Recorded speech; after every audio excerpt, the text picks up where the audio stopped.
Hi, it's Tom here from FDS, and today's test subject is this Strife, and it's built for a member of the Britnef A&M team, so HiASA Scouts. He will have got it by the time I release this video, so I can show it to you in some more detail, and here's a short album of close-up photographs.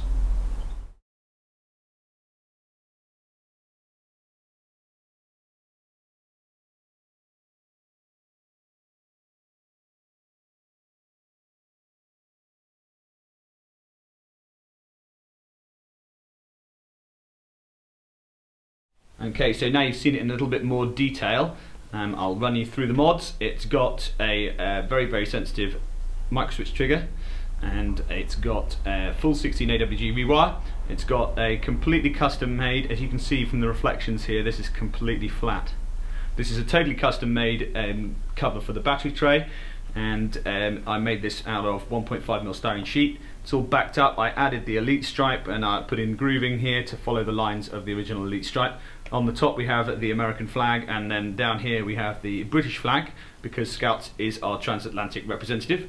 So you can see there's a few things on this that I will not be repeating on other blasters. Now when you open the jam door, it has got some LED lighting, which is not going to show up because it's light today. This is backlit. This is a custom cut motor cover here, and it has my Foam Data Services logo in it, and you can see that more clearly in the photographs. But it's also got up here the voltmeter, and I think this is a first. I've not seen this elsewhere, and nobody I've seen has put a voltmeter in this location. So if you have done, then do make yourself known to me so I can give you credit for it. But that's one of my usual super flush voltmeter fits, and that'll allow him to keep track of his battery. It doesn't fit in the stock like some people do in the stock mount, so he can still put a stock on, and obviously with this being an Elite Blue kind of build, this will all match up. Now it is sporting a, as you can see if I put it against something with a bit more contrast, sporting a Blaster Parts mag. These do fit the Strife, they don't fit a number of other blasters, and there's a thread on Britnef about that if you're interested. So we're going to put this over the chronograph. It's running FK 3240 180 motors, and they're all up front here with a full 18 AWG rewire, and it's got an extremely sensitive microswitch trigger, and the power supply is a 2S LiPo pack. So I'm going to put it over the chrono, quick 30 dart shoot like I did with the Britnef one, and we'll see how this compares.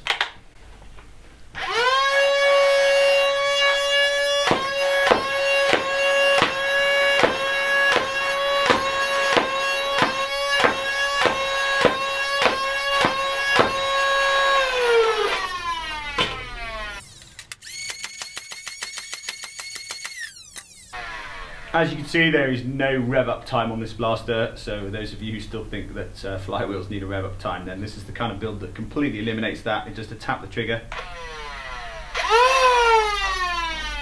Now, interesting comparisons between the 3240 180s and the 130 Falcons have been done lately by Boff, and I've got to take my hat off to him, and he's posted all his results on Britnef. So if you're interested in motors for Strifes, there's some good reading there, and also SSGT has helpfully given us all the torque specs. He's worked those out for 2S and 3S based on the manufacturer's data sheets. So if this inspires you to think about replacing motors in any of your blasters, then do go have a look on Britnef. I'll put a link to in the description box, and all of that is in the Ballistic Data Forum. Thank you. Review of the figures for the Strife, and that's running 180 motors, and those are 3240s, and it's on 2S LiPo, and the start voltage was 8.2 and the running voltage was 8.1, and then we've got a high of 113 feet per second, low of 96, average of 105, and extreme spread of 17, standard deviation of 4%.